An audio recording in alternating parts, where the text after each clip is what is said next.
chắc là trong này cứយើង start with the very foundation គឺហៅថា building dashboard ពីដៅ code អញ្ចឹងមានន័យថាយើង design dashboard ដែលដូចនៅក្នុង sample តែអត់មានសរសេរ code ទៅពេលជួរអូខេអាហ្នឹង basic ប៉ុន្តែបន្តមកទៀតយើង building the same dashboard ប៉ុន្តែយើងសរសេរ code វិញអូខេអញ្ចឹងថាតើពីរហ្នឹងវាខុសគ្នាបាទអូខេអញ្ចឹងនៅក្នុង case study ទី1នេះយើងមានចំណុចជាច្រើនអូខេអញ្ចឹងទី1គឺតកតងជាមួយនឹង ទិញ data ជាមួយនឹង Excel អូខេconnecting data ជាមួយនឹង web database is very simple អូខេខ្ញុំអាច show a quick one បាទអូខេ insert logo នេះហ្នឹងដូចនៅក្នុង Excel នៅក្នុង PowerPoint text box ដូចគ្នាអូខេ slicer យើងមានវីដេអូមួយ specifically ទៅលើ slicer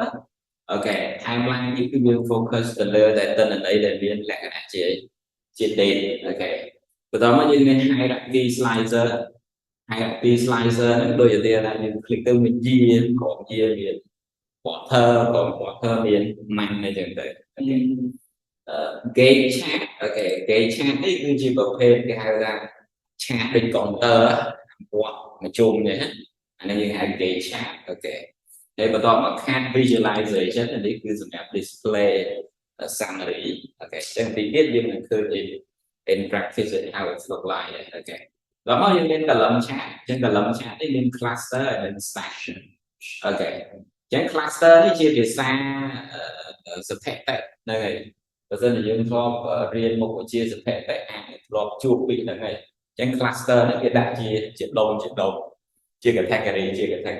អូខេចំណែក stack មានន័យថាគេដាក់វាបកលលើគ្នាហ្នឹងហើយអូខេអានេះគេហៅ stack អូខេដល់មកយើងមាន bar chart អូខេចឹង bar chart គឺបញ្ជាក់ពី column chart គឺបកលចូលដល់ bar chart បកលដេកតែវាជាប្រភេទក្រាហ្វិកអក្សរដូចគ្នាអូខេ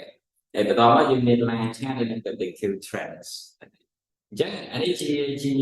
case study ទី1របស់យើងតែអញ្ចឹងអ្នកទាំងអស់គ្នាមកមើលមកអានេះគឺជា sample របស់យើងអូខេ